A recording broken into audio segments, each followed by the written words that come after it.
Petikan terpilih yang ke-26. Penguatkuasaan undang-undang dan tindakan yang berkesan amat penting untuk memelihara keamanan serta kesejahteraan rakyat di negara kita.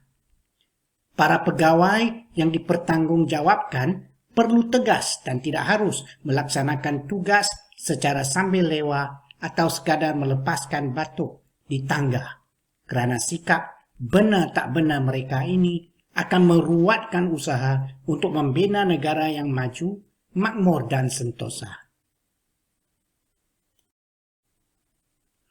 Penguatkuasaan undang-undang, maksudnya undang-undang yang telah digubal itu perlu dilaksanakan ataupun dikuatkuasakan. Jika tidak, sia-sialah undang-undang yang digubal itu. Penguatkuasaan undang-undang dan tindakan yang berkesan amat penting untuk memelihara keamanan serta kesejahteraan rakyat di negara kita. Para pegawai yang dipertanggungjawabkan. Maksud dipertanggungjawabkan ialah pegawai itu dijadikan bertanggungjawab. Jadi kita lantik orang tertentu, kita suruh dia supaya bertanggungjawab atas sesuatu perkara. Dipertanggungjawabkan. Satu contoh yang lain ialah dipertemukan. Kita jadikan dua pihak supaya bertemu. Itu maksudnya. Atau satu lagi contoh ialah dipersatukan.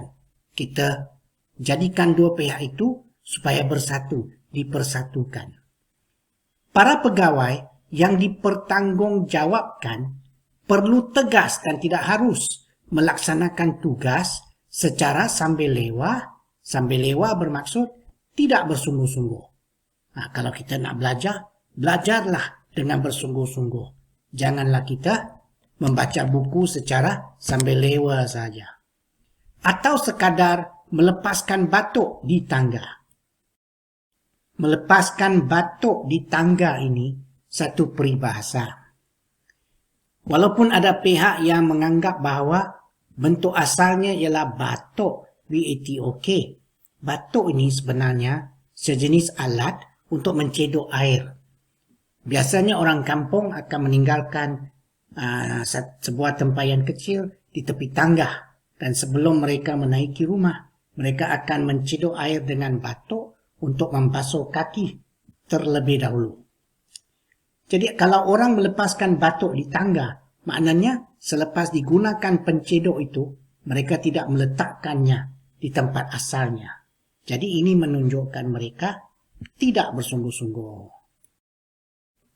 Sungguh pun kedua-dua bentuk ini betul, tetapi di negara kita, penggunaan peribahasa melepaskan batuk, BATUK, di tangga lebih lazim kita gunakan. Jadi lebih baik kita kekalkan bentuk ini, melepaskan batuk di tangga. Sudah tentulah, jikalau kita pergi ke rumah orang dan berdiri di tepi tangga rumahnya, kita hendak menarik perhatian orang itu, kita bolehlah batuk secara buat-buat atau batuk yang disengajakan. Jadi melepaskan batuk di tangga bermaksud kita batuk tetapi bukan secara bersungguh-sungguh.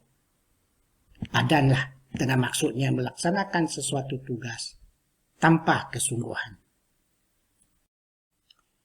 Tugas yang kita pikul tidak harusnya dilaksanakan secara sambil lewa atau sekadar melepaskan batuk di tangga. Kerana sikap benar tak benar. Benar tak benar maknanya endah tak endah. Ataupun acuh tak acuh. Ataupun tidak menunjukkan minat atau kesungguhan.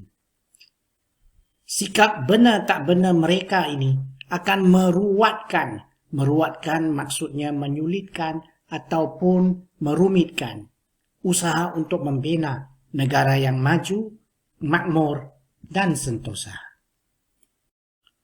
Saya bacakan petikan ini sekali lagi dengan harapan agar para pelajar yang mengikutinya mempelajari sesuatu yang berguna. Penguatkuasaan undang-undang dan tindakan yang berkesan amat penting untuk memelihara keamanan serta kesejahteraan rakyat di negara kita.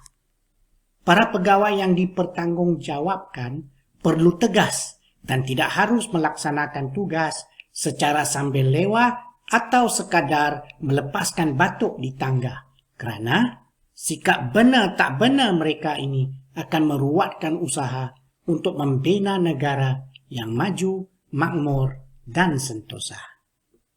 Sekian, terima kasih dan selamat maju jaya.